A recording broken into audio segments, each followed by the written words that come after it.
Hello, everyone, and welcome to the From Traditionalists to Generation Z, Generational Differences in Psychology webinar. My name is Caitlin Hennessy, and I'm the Program Coordinator here at Global Connections. And our goal at Global Connections is to provide engaging extracurricular programming for students at a distance, anywhere they have an internet connection. And presenting this evening will be Dr. Chris Berry. He is a professor here at Washington State University in the Department of Psychology. And as many of you are already doing, please do use that chat box to submit questions to Dr. Berry, or you can discuss tonight's content. We will be doing more of a formal Q&A towards the end, but really put those questions in whenever you would like. And if you do have any technical difficulties, please do let me know in the chat. I will do my best to help you. Or if for some reason you can't access the chat, you can email me at caitlin.hennessy@wsu.edu. Okay, I'm going to turn it over to Chris, and thank you all so much for coming. Thank you, Caitlin. I'm really excited to be talking about this topic with you all this evening. It's one that definitely captures the attention of psychologists and psychologists who focus on developmental issues or even clinical issues. Myself, I'm a clinical child and adolescent psychologist, and so I deal a lot with questions about things that are perhaps changes in teens today versus previous generations, some developmental questions about whether behaviors and attitudes and personality characteristics that adolescents show are normal developmentally or abnormal or atypical developmentally. And then as a psychologist, I'm really interested in individual differences as well. And so that'll be sort of the shaping of the discussion this evening, is to sort of talk about each of those components. But this topic, I think, really captures a lot of popular press attention that we'll sort of talk about tonight as well. It captures attention of individuals in other fields, including sociology and medicine, and definitely business as well. There's a whole literature in business about how there may be some generational differences in new prospective employees and how to handle those and how those work in a business environment. So in terms of getting us started and thinking about how a typical classification system for generations works, the one that I've used is one that's used broadly in sociology, and you can see traditionalists, and we also refer to this generation based on the Tom Brokaw book, we refer to them as the greatest generation, and these are going to be individuals born before 1946. The baby boomers are from 1946 to 1964, so immediately after World War II, and then for the next 18 years.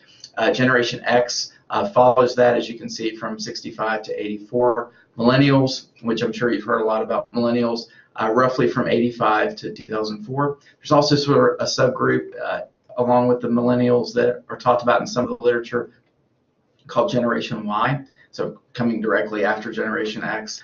And then the current generation, sort of to be determined in terms of a label and in terms of a time frame, but one of the terms that's popped up quite a bit is Generation Z, so going from Generation X to Generation Y, now Generation Z. So that's sort of the classification system that I would use in our discussion, sort of guiding some of the trends that we see and don't see. So one thing I'm very interested in terms of understanding the audience and who I'm speaking with, is what generation you all would belong to, who are listening. And so we're going to pop up a quick poll for that, just to get a sense of the generations that are represented. So if you will take a moment and make a selection, that would be great. Okay, so a lot of millennials in the audience, and that's the audience that I'm used to talking to in the classroom here at WSU, and then some other representation down the line, and no Generation Z folks snuck in on us, so we can talk negatively about them behind their backs if we want to. So that's really helpful in sort of thinking about millennials being represented, but then also having some audience members from the other generation. So thank you for those responses. So in terms of the discussion and how it's going to be organized, I'll talk about the generational or what's sometimes called a cohort perspective on generational differences, how social events and really belonging to a generation really influence psychology or the behaviors that people show and the attitudes and relationship characteristics that they show. The second is going to be a developmental perspective, so sort of thinking about how the stage of development that we're in, or our life stage, really influences our psychology. We'll also speak briefly about an individual differences perspective, and then some concluding comments. So from a generational or cohort perspective, as I mentioned earlier, it really does capture a lot of popular press attention. And so this Time magazine cover from a few years ago really grabs our attention, the me generation. Millennials are lazy, entitled narcissists who still live with their parents. So if you're a part of that generation, or even if you're not, maybe you've heard the stereotype that we're becoming more and more narcissistic as each sort of subsequent generation goes through. A lot of my research is on narcissism, so the examples I'll use this evening sort of gravitate toward that. But then that little subheading under that, why they'll save us all. So it sort of gets our attention, sort of works against that negative stereotype as well. So it illustrates sort of, I think, a sensationalistic view of generations that tends to be negative, but there's sort of a plot twist in there too, which is that there may be some adaptive aspects of this generation, or any generation for that matter.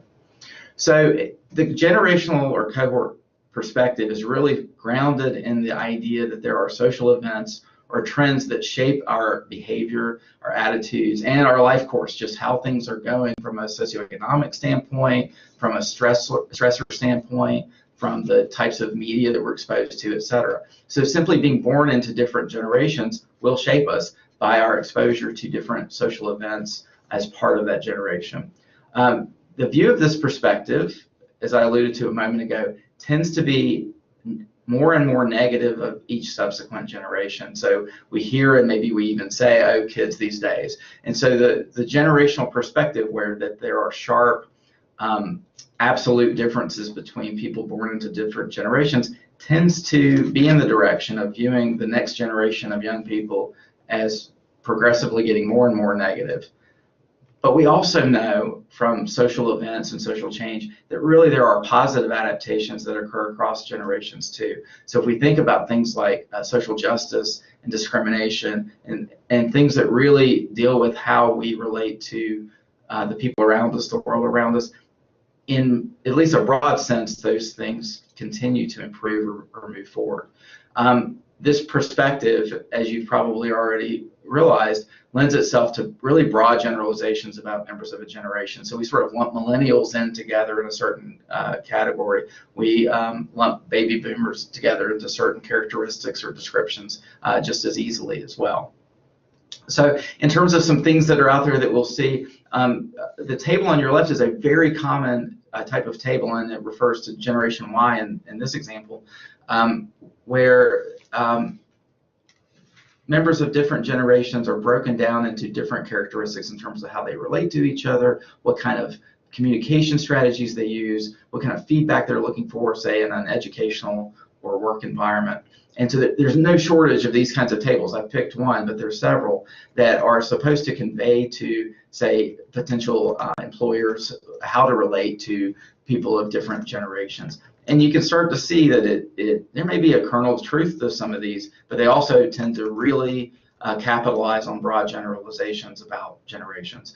We also saw a best-selling book from Tom Brokaw about the greatest generation to really describe the unique social experiences of the generation, what we call the traditionalists, who were born before World War II, and in many cases served in World War II, that went through the Great Depression. So we can think about what types of tendencies psychologically, behaviorally, socially we see in those individuals, shaped largely by the kinds of things they went through.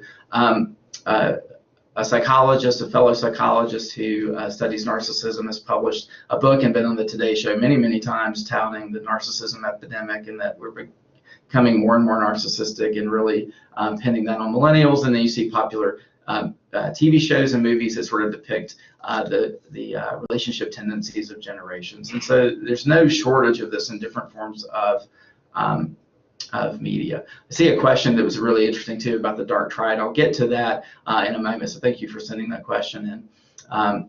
So this next slide depicts something that I do with my clinical child psychology course here at WSU. It's an undergraduate course at the beginning of each semester. And so most recently in August, I asked these folks, mostly 18 to 22-year-olds, to just fill in or complete this sentence, kids these days. So I want to walk through the different things that were said. You'll see a lot of negative things, but not completely. They're not treated like they are the future. They're mistreated. They don't receive the adequate amount of stimulation for proper development. They need more interactive parents. They're attached to their phones and social media. That's a very common theme in the responses I get. I often hear they're spoiled and entitled, but I don't agree with that, the student said. They want the world handed to them, gift wrapped with a pretty bow. So those two comments back to back are contradictory. One says they don't agree that young people, kids these days, are entitled, and another basically describe kids being entitled. They're very involved with technology, and there's a difference with the ideas of privacy, networking, acceptance compared to other generations. So technology starts to definitely play a role in how we might see the younger generation or folks who are younger than us. Person said they're growing up very quickly. They're not thinking for themselves. They learn electronics at a young age where they know they can use Google. And maybe I'll allude to that in an example later as well. So it really, again, broad strokes. I kind of set them up for that. Kids these days, this sort of broad sentence for them to finish, and they were able to oblige, but somewhat in a negative slant, not certainly not completely. In terms of events that shape generations, and I want you to sort of think for yourselves about each of those generations that we talked about at the beginning, and what social events might shape, just by going through those social events, how they might shape our behavior, our attitudes, our worldview. So with traditionalists, as we can readily recognize, the Great Depression, World War II, I remember my grandfather would literally drive across town to save a few cents on a can of beans and things like that, or definitely to save money on gas. And one thought I had kind of growing up, and as I got more and more interested in the field of psychology, was thinking essentially, well, do we become like more cheap essentially with our money as we get older? Maybe, but also a big factor in that, I have to believe, and he's talked about this some too, is living through the Great Depression, growing up in that time. It was a really impactful event that really shaped his economic view and the importance of being thrifty. And so that in and of itself has an impact on how a lot of individuals in that generation would view the world as they grow up. With the baby boomers, and definitely with technology and thinking about exposure to technology and communication, it really starts to advance with baby boomers, but not nearly to the extent that we see, of course, now. So the availability of television as a passive form of communication, getting information in that way, the Vietnam War was certainly part of the events that shaped that generation as well. Generation X, my generation, the emergence of the internet. So this was something that was just emerging at the time that I was in college. It's sort of hard to imagine now. It's sort of almost funny to think back on, but we're starting to see getting shaped into communication strategies that we see now. The millennials, definitely the emergence of social media. It's not that millennials never had a life without social media. They certainly did. So it started to take hold as they were coming of age. 9/11, 2001, certainly a social event that as we continue to look back on our own growth and development, we may continue to realize the impact that event may have had. And then new communication technology in terms of more readily accessible internet, computers, etc. And then we go into Generation Z, even more of the same, more accessible technology and social media, and it really, in many ways, hard to imagine a life without it in some regards for people in that generation. So I have a son in that generation, and I wouldn't say that he's very attached to it, but it is sort of second nature to him and his peers, that they're very easily adaptable to that technology, whereas those of us who are older have a hard time sort of figuring it out at first. So in terms of generational differences, I don't want to sort of lend the impression that it's all about social events and that it's overstated and it's only negative. There are things that we've been able to track over the course of decades in psychology that really do seem to point to generational differences. And so one of the best examples of that, as you see, is what's called the Flynn Effect. The Flynn Effect is essentially that scores on IQ tests, standardized, individually administered IQ tests, have continued to increase since the 1930s. Now, first of all, with the 1930s, it was really the first time we could actually compare cohorts or compare generations. Most of these standardized tests that are the root of the tests that we use today started being developed around World War I. So if we think about the 1910s or 1910s, 1920s, those were starting to be developed and scored. And so around the 1930s, we could start to, or not that old, but scientists could start to compare generations and cohorts. And so what we see almost over the course of the last 100 years is that scores on IQ tests, just the amount of items that people get right, have continued to increase over time. So for one, it obviously highlights the need to renorm these tests and even revise these tests. That when we're comparing scores to people in our cohort, we obviously need to get more representative samples, different samples, et cetera. But the other part of that is, okay, why does this happen though? So we do revise items, we do sort of think about IQ differently, but we still see this trend. And so the prevailing theory, and Flynn talks about this himself, is that there are generational differences in terms of how we adapt to solving abstract problems. And it's also part of, I think, what we try to do educationally as well. So the example that he uses, and I think it becomes really salient in our day and age, is that prior to, say, the advent of the internet and easily accessible information, a focus in instruction might have been on memorizing state capitals. And so you might even have a case where someone in a previous generation was really adept at naming state capitals, and today's kids these days have struggle naming state capitals. But what kids tend to be taught now is not so much about memorizing state capitals, but perhaps understanding why state capitals might be placed where they are, so that they're not always necessarily in the largest city in the state. They might be relatively centrally located, or there might be political reasons why, say, the urban vote won out, or a rural vote, especially when states were being established, a rural vote won out. And so there are more abstract sort of ways to think about state capitals when all we have to do is Google a state capital. So that sort of the adaptation, as much as it might be frustrating for parents or teachers in dealing with it sometimes, is not to memorize state capitals, but to think more abstractly about the why and the how.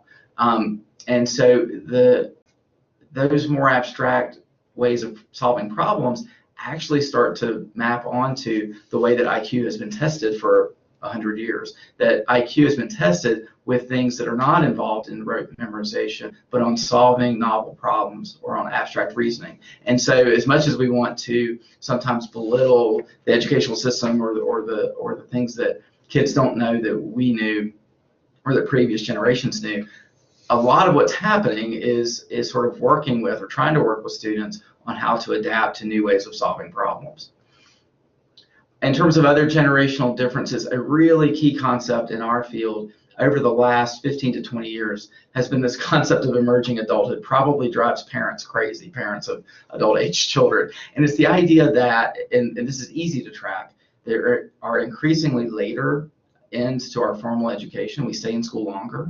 We know that. That's an easily trackable trend, as I've mentioned, and that we tend to begin a family and or career later. So if you go home for the holidays and you have parents or grandparents hounding you about when are you going to get married, their worldview of when those things tend to start is much earlier than what our successive generations tend to view. So if we think about, and you may think about your own parents and grandparents, it's likely, it's not always the case, of course, it's likely that they may have gotten married earlier. They may have ended their formal education earlier, but society has changed in that way. And so our field has sort of carved out this sort of subgroup of, they're not adolescents, they're not maybe adults in certain definitions of the term, and that gets tricky too in terms of, well, who says an adult has to have a family or can't stay in school.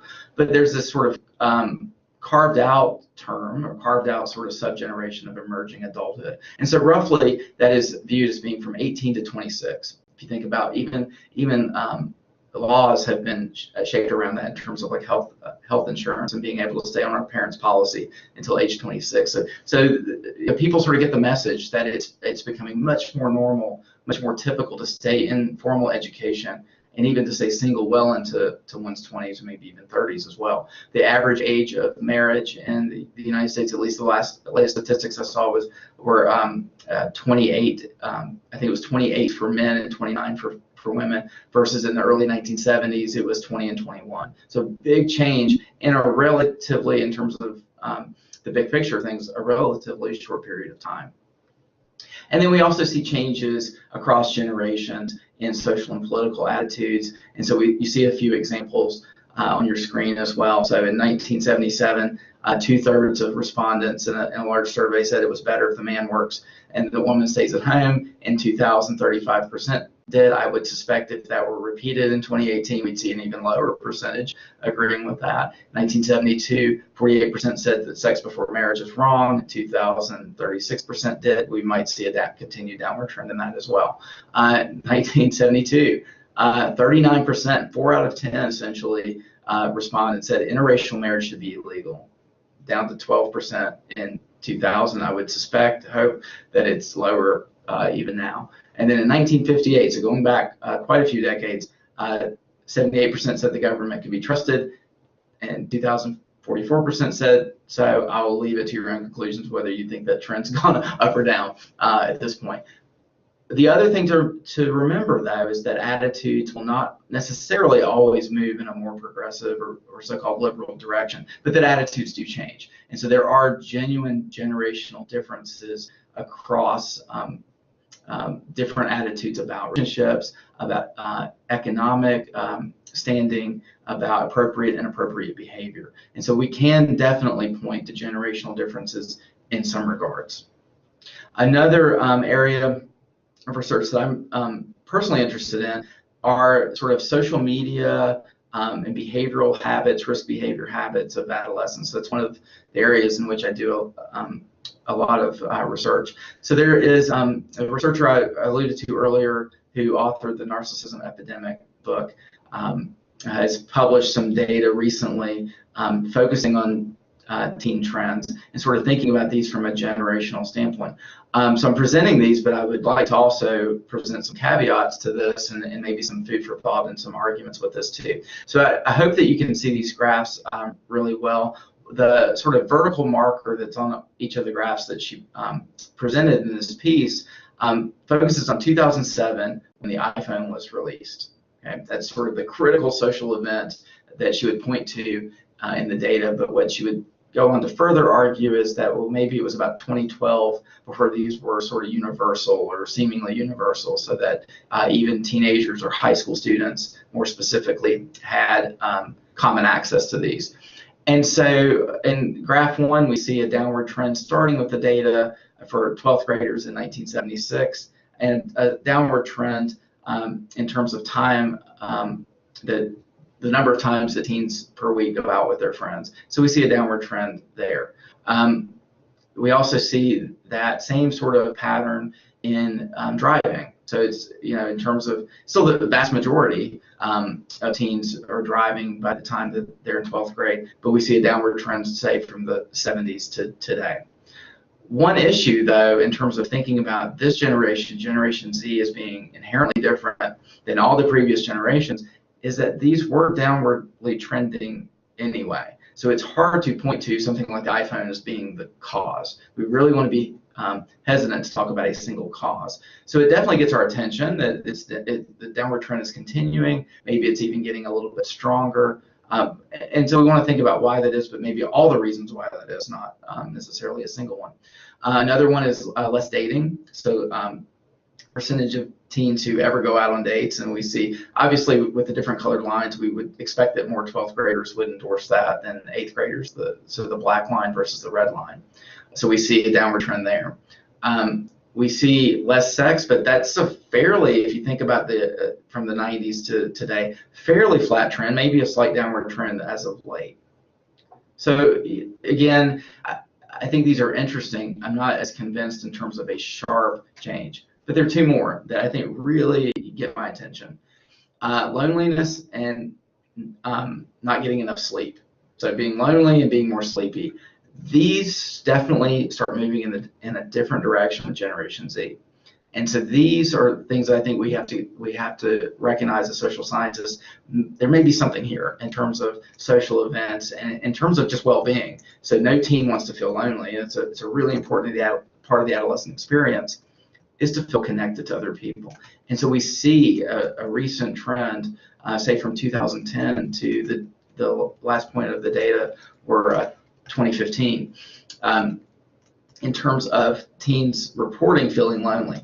Now that on the surface, we might think doesn't make sense. Well, social media, you can connect with people, you don't even have to be in the same room with them. But I think also if we're experienced in social media, we recognize pretty quickly that those connections may not be the same. And so that even having a lot of friends or followers or following a lot of people on social media for teens isn't providing the connection that we sort of think of as important in our adolescent development or even adult development. And so on the one hand, social media presumably keep us more connected, but do they really? And so this is something we want to pay attention to. The bottom graph there, graph number 6, in terms of sleep, that's a pretty easy one for us to wrap our heads around too, I think, in terms of just not like turning the electronics off before going to bed, and how many teens really do that. Especially as teens get older, parents are not monitoring those things as much. And so there are clear, in terms of being a psychologist and a clinical psychologist, clear behavioral intervention implications for that, which the first one is being make sure that electronics are turned off at bedtime or even a little bit before bedtime so we can sort of wind down. The loneliness is another issue as well, in terms of really sort of trying to connect with teens on what a meaningful connection with others would be. So these are things in terms of generational trends, and especially for Generation Z, if you will, really get our attention. So most of the research in terms of generational differences has, oddly enough, been done in business. I've alluded to this a couple of times already, in terms of employers or organizations wanting to know, how do we reach potential employees? How do we market ourselves to potential customers as well? And then we have to have a different strategy to reach a certain age demographic versus another age demographic. So the vast majority of this research is really not even in psychology at all. It's in terms of business, and more specifically in terms of management and marketing.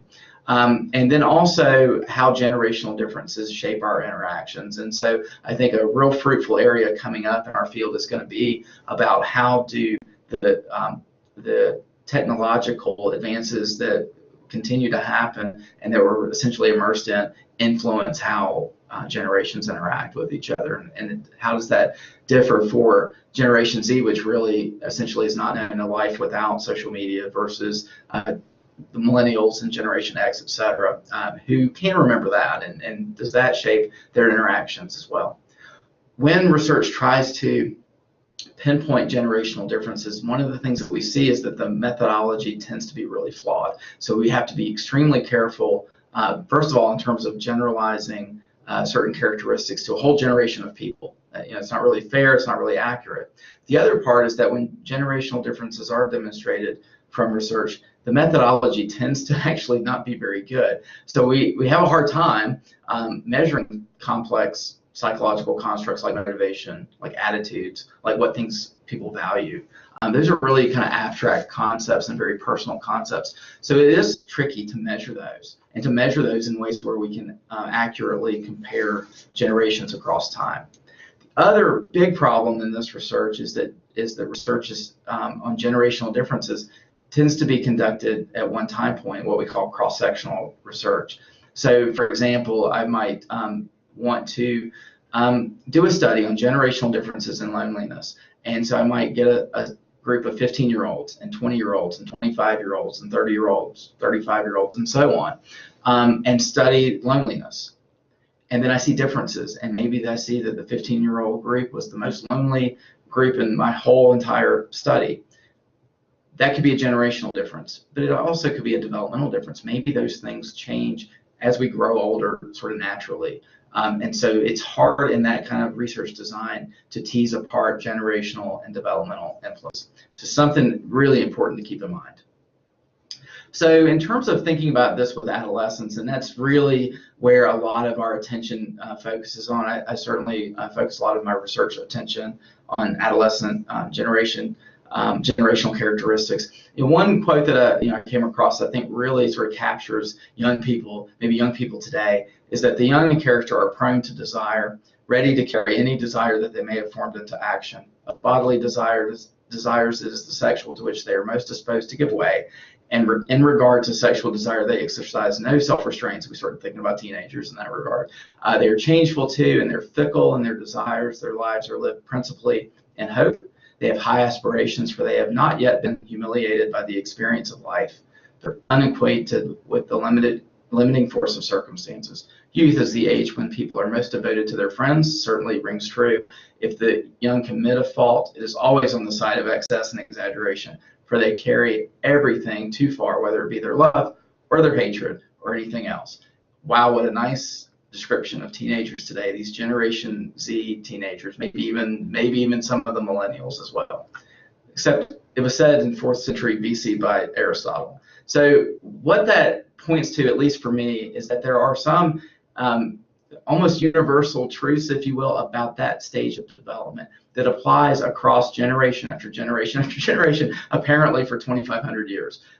It is to really think about, okay, is what we're seeing really about kids these days and how each generation is really leading us down a path of self-destruction, or is it really about that there are developmental influences on how we interact with the world around us? And so that's the next sort of broad perspective that I'll talk about this evening, is the developmental perspective. And then sort of with this picture, I'm so out of this house, a very common adolescent teenager thing, except when I turned 30, sort of an ode to the emerging adulthood idea. So with this perspective, it's the idea that not social events necessarily largely shape individuals, as in the generational perspective, but that development, or the stage of development, or period of development, shapes individuals. And so what we're doing in terms of comparing generations is really keep in mind that what we're comparing are snapshots of where those cohorts, where those generations are developmentally at that moment in time.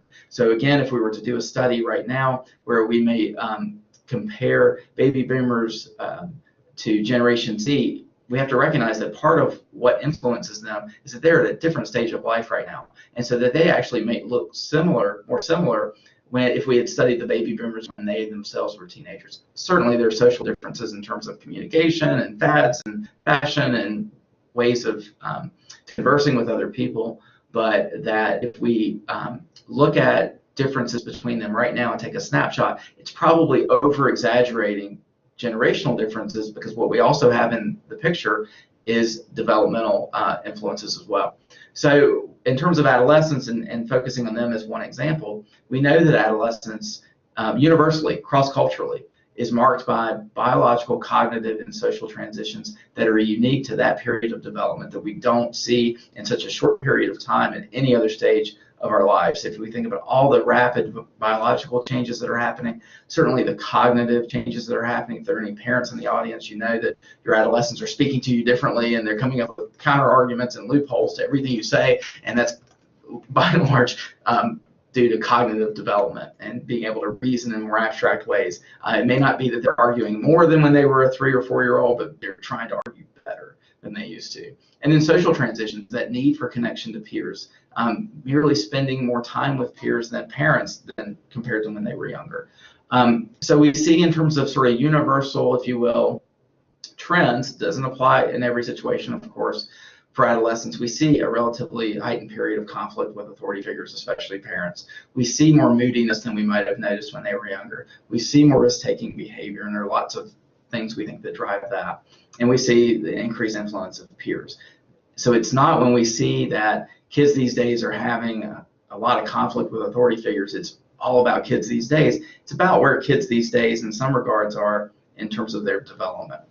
The other thing that we see that we have to keep in mind in terms of things like risk behavior is that a lot of older adults have the benefit of experience. They've sort of made mistakes and learned from them. We also see with older adults, they sort of are dismissive of fads and fashion. They may get made fun of by younger generations, but they also sort of realize that these things sort of come and go and they're temporary. And so our experience sort of teaches us not to perhaps get caught up in that. Our experience teaches us to sort of pick and choose the people we want to associate with. Our experience teaches us the potential real consequences of some risk-taking behavior. In terms of other developmental differences, I'm just citing a few examples. This is certainly not an exhaustive list. It's also something I wouldn't say is necessarily the most important developmental trends in our field, but things that are sort of food for thought. One is that we see some evidence of a downward trend in narcissism with age. So part of that generational idea of like the epidemic of narcissism might be that there's sort of a natural developmental decline in narcissism and self-centeredness as we get older. Antisocial, or to be more specific, illegal behavior tends to peak at around age 17 to 18 and then declines throughout adulthood. So if we were to graph that, it would really look like a mountain peak where it progressively gets more common or more prevalent through the teenage years, is at its highest lifetime prevalence, if you will, in the late teen years, and then starts to drop off. And that's across different decades, it's across different countries. So there's a developmental influence, we think, with a lot of illegal behavior, and you can think about social reasons for that too, in terms of more opportunity to engage in that behavior. A lot of that behavior occurs in peer groups as well. Depression rates, maybe against some of our stereotypes, according to the CDC, rise from childhood, a pretty rare disorder in young children, clinical depression, but it continues to increase from childhood to adolescence to adulthood up until age 60 and then declines. So prevalence rates of depression, actually, if we might want to think about moody teens, but it's pretty typical for the prevalence rate of depression to increase through adulthood. Deaths in motor vehicle accidents, this is one that I think if we think about, we can wrap our heads around. Peak in that age group of 15 to 29, and then start to then decline and then start to rise again after age 60, and it probably has to do with in terms of reaction time behind the wheel, et cetera, in terms of that later peak later on. And then risky driving behavior might be an explanatory factor for the younger group in that. And then suicide rates are the highest in terms of an age group and age bracket in ages 45 to 64. We also see that the teen rate into the early 20s is actually lower than basically any adult group. So we certainly would be concerned about suicide at any time in development, but we see developmental trends in terms of when is it most common, when is it most typical. And when we see developmental trends across this slide, we want to start to understand what are the reasons for that. And it can't just be generational, because these things continue to replicate, at least in the general pattern, across decades, across generations. So again, developmental differences are going to shape a lot of what we see, and that we might be too quick to point to as generational differences. And then lastly, we'll talk about the individual differences perspective. So with all the different trends that I've talked about, including the last slide, an important thing to keep in mind is that there's going to be individual variability with everything I've already said. And so as a psychologist, I get really interested in that.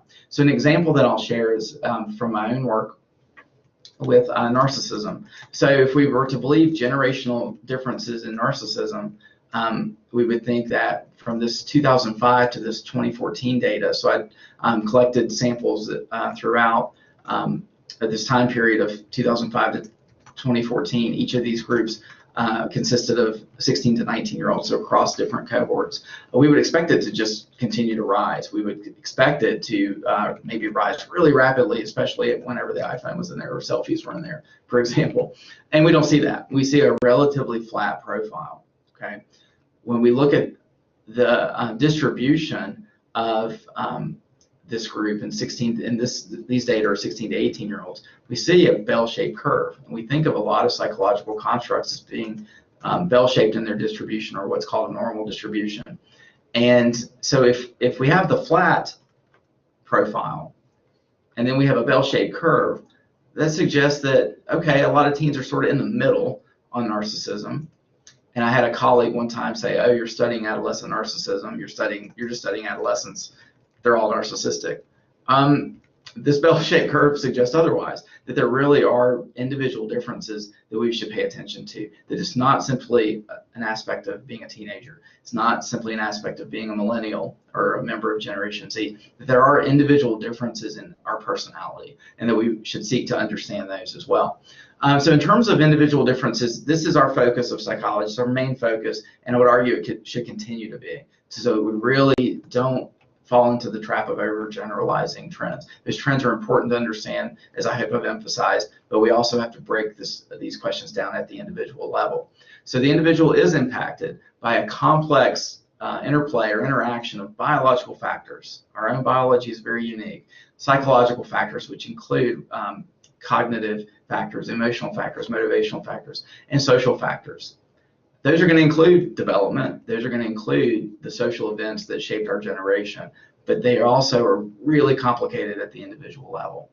So examples of that, just really quick, brief examples of that, are the fact that we see psychological research, personality research more specifically, over the past several decades demonstrating this big 5 pattern of personality. So conscientiousness, agreeableness, neuroticism, openness to experience, and extroversion. So there are meaningful, measurable individual differences on these broad personality constructs that don't seem to change a whole lot across generations, that don't seem to change a whole lot from adolescence to adulthood when we can start to measure these things reliably. So we want to pay attention to that. Where do people sort of fall on these personality dimensions, and how does that influence, or how is that related to their behavior? How is that related to their relationships? We also see, and you're probably familiar with this research, that 6 universal facial expressions have been identified: sadness, happiness, anger, surprise, disgust, and fear. And that's universal cross-culturally. And so there are individual differences, though, in terms of what situations elicit those out of us. That my fear might be someone else's happiness, for example. So there are individual differences in that, even though there's some common human experiences there. So there are core ways that we're different from each other, and then we also have to recognize that we each act differently in different situations, or even act differently in the same situation. So it's complicated. So that is hopefully one message that you've gotten tonight, is that there are really interesting generational trends that we should pay attention to. There are really interesting developmental tendencies and influences on our psychology, but that we also differ from each other, and those things are important to understand as well. So an example of this, in terms of how these all go together, perhaps, and how it sort of points to a complicated but understandable, I hope, message, is some research I've done with some of my own students here at WSU, where we looked at teen social media engagement and their mental health. And so, for example, we asked simple questions about social media engagement: just how many accounts they had, just how many applications they had active use on for social media. And also we asked that of the teens. We also asked the teens about their fear of missing out, or what's known as FOMO. So their fear of missing out on social activities or groups of, or things that their group of friends are doing. So fear of missing out, or FOMO. And then along the y-axis are anxiety symptoms. So we asked the parents to rate their teens' anxiety symptoms. And so what we found is that the number of social media accounts that teens were active on was related to more anxiety. This also held for depression. More anxiety, but only for the teens who had a high fear of missing out. So it's not merely being on social media that's related to anxiety. It's being on social media is related to anxiety, but for certain teens. And the reason I bring this up in terms of thinking about the complexity of this is that, first of all, I do think this is a generational thing we should pay attention to. Like the term FOMO didn't exist when I was a teenager, when I was in this 14 to 17-year-old group that we studied. So there's a generational piece to this. I would argue there's also a developmental piece to this, that perhaps FOMO is a bigger concern, a bigger source of distress for teens than it is, say, the current baby boomers or Generation X, for example. But there's also an individual difference piece to this too, which is that it's not simply social media is bad for teens. It's not also necessarily that fear of missing out is always bad, but that fear of missing out in addition to sort of making the decision to be active on social media may have some implications for emotional adjustment our mental health. And so it really, this sort of snapshot really gets our attention in terms of generational issues, gets our attention in terms of developmental needs that teens are having and maybe how they're seeking those out or fulfilling those, but then also the individual differences in terms of how social media and distress about missing out on social activities plays out. So in terms of concluding, we know that development is influenced by historical context, generational influences based on the social events that we went through. So those are important to recognize. I think that a lot of those big events, the Great Depression, 9/11, the emergence of smartphones and the ubiquity of the internet are part of those social events. They're huge, that are obviously going to have an influence.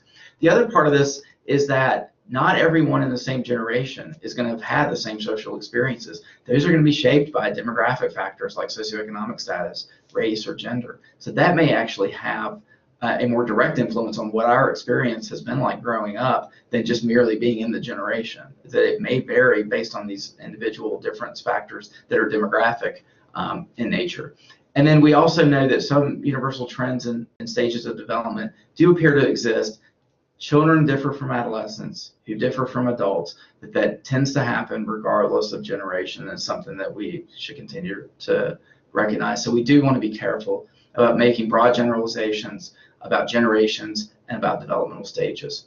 And so with that, I'd be glad to address some of the questions that came through, and I was able to glance over and saw a really great group of questions that came through, and I really appreciate that. Thank you. And for our first question, I want to go back to the initial question of, is there a downward or upward trend in the dark triad scores based on generations? Right, and I didn't speak to dark triad overall, so I spoke to narcissism and then didn't allude to the other parts of the dark triad. So for those in the audience who may not be familiar, so narcissism, sort of the sense of superiority, being really preoccupied with being viewed as better than other people. Psychopathy is one part of the dark triad, which is lack of remorse, lack of empathy toward others, sort of callous disregard for others. And Machiavellianism is the third part of that triad. And so this is sort of using both aggressive or coercive strategies and also charm and pro-social strategies to achieve a sense of sort of dominance or leadership. And so they're called it dark triad because there's some overlap. They're also sort of unique. And they definitely, as you can imagine, are connected to antisocial behavior and relationship problems. And so we do see that downward age trend. It's not a strong one, but we do see a downward age trend in all three components with age. And I thank you for the question. Our next question asks, well, this question came in when discussing the twinge data. Mm-hmm. And is there a critical age range where these traits correlate to negative social outcomes that draws you towards adolescence? That draws me personally toward adolescence? I believe so. Yes, I believe so. For me, and I hope that I'm understanding the question correctly, for me, I think that what really draws me to adolescence is sort of the complexity of that period of development, and really sort of the pivotal nature of that period of development. That it's going to sound sort of cheesy, I think, but that young people are really full of potential, but that some decisions we make in terms of our own behavior or even our own sort of educational or employment route can have huge implications down the road. And so it's sort of this recipe if we can make decisions that sort of set us on a good path, but we are sometimes aren't necessarily equipped to make those. I think adolescence as a developmental period gets a bad rap, but if we really think about it, most people do okay in adolescence because most people get through it. So we become adults, and we're by and large fairly productive adults, right? So that even though there are stressful aspects to being an adolescent, most of us get through it okay. And so we want to sort of figure out the get through it okay factors and promote those. Thank you. And this next question came in during the discussion of developmental stages shaping behavior. Are these stages happening earlier in kids now? So that's a great question too. So in terms of the going back before that, even those generational differences, that there would be the argument that some, at least social changes, are happening later and later. So in terms of dating, in terms of marriage, in terms of into formal education, the slight downward trend in terms of just driving. So some of those, at least social behaviors, are happening later. So perhaps one way that it will sort of be clear is that we sort of think of adolescence is getting longer. So it's getting longer on the back end in terms of achieving what society might think are adult level achievements, in terms of end of formal education, starting a family, et cetera, and of course recognize those are very individual decisions and pathways. But it's also getting longer on the front end in terms of it's not a rapid change, but a change in terms of earlier onset of puberty. And so there are biological factors in terms of that too. So in terms of the question, there do seem to be over time slowly and progressively earlier starts to adolescence, at least from a biological sense. But you could also argue that those biological influences in terms of brain development and hormonal influences then start to influence relationships and attitudes and getting along or not getting along with other people. So the short answer to that, again, is that adolescence as a period of development seems to be getting longer on both ends, starting earlier and ending later. While discussing the statistics on suicide, does the data include suicide attempts? Could it be that adults are just have more completed suicide attempts? It is absolutely completed suicide. So you're correct about that, and I'm glad you raised that. Attempts are a hard thing to actually study, and so the data that I've seen, and again focusing on adolescents, will say that the prevalence of a suicide attempt is anywhere from 20% to 70%. That's a really huge difference. And the reason for that is that attempts are harder to track in terms of whether someone's forthcoming about that, and then also harder to define. So that different studies or different researchers will define what constitutes a suicide attempt very differently. But it definitely is the case that attempts are higher in adolescents than they are in adults, based on the best data that we have. The hard part with that is to really pinpoint what exactly is the prevalence rate of suicide attempts in adolescents because of definitional issues. And how do you measure a personality trait across a spectrum? As in, how do you measure whether someone has a lot of narcissism or a little bit of narcissism? Yeah, so we typically, in terms of a lot of the personality research, and so thinking about that bell-shaped curve, the slide with the bell-shaped curve with narcissism, we typically don't really think about personality types, even though it's an easy way to describe it, but we really do sort of think about on a continuum. So in terms of we say relatively higher or relatively lower, and a lot of the personality research, there's not really a concrete cutoff where we can be really confident that this separates the high narcissist from the low narcissist. We're often guilty of talking about it that way, almost for like ease of expression or communication, but we really just sort of think about this on a broad continuum. The challenge with that is that continuum is going to be defined by our scale of measurement, like what characteristics we put into the measure, and how sensitive that measure is and how many items are on it. So we really, like, given those constraints, if we have a sample of 100 people, we say, okay, what happens when people are relatively high or relatively low on narcissism, but we don't have like a clear cut point for most of our personality dimensions. I hope that answers the question. And the next topic is on the topic of peer influence. So between the early aughts and now, social media has morphed into more of social advertising. Okay. Have you researched into the way, or does the exposure to socio-political and commercial bot and algorithm push content concern you, or have you researched into its effects? I've not done research on that, and I don't know of any studies that have looked at that. I imagine there are plenty in the works given sort of social events and sort of the increased sort of emergence of those and recognition of those. Definitely would concern me for no other reason than the idea for, I think, adolescents or adults for that matter, that social media messages are coming from another person, just not someone that we can see or that is with us, but that they're not. And so that really sort of, I think, misshapes how we are viewing social media and the interactions that happen and the content that happen. So it definitely concerns me just from being false information, but I also think it's concerning from the standpoint of the person sort of digesting the information and making sense of it. So another example of that, going back a few years, is sort of the catfish idea that someone can create a fake profile and engage in conversation with someone who is unsuspecting. And so we're dealing with relationships that in a virtual sense seem real, but aren't. Our next question asks, what's your opinion on the warrior gene and Adrian Rain's book, The Anatomy of Violence? I am familiar with Adrian Rain's work in general, but I'm not, unfortunately, I'm not familiar with that specific text. In terms of the warrior gene, it's sort of, I think broadly speaking, in terms of my understanding of it, I think there's plenty of evolutionary science to sort of speak to the adaptiveness of that, and sort of the, in terms of my understanding, the imperviousness to like negative consequences or prevent of aggressive behavior, antisocial behavior. And so in a lot of ways that makes sense for a small subset of the population. The problem is in terms of the relationship fallout and the real sort of toll that takes. So on the one hand, it's sort of this adaptation, but on the other hand, it obviously has social and behavioral consequences.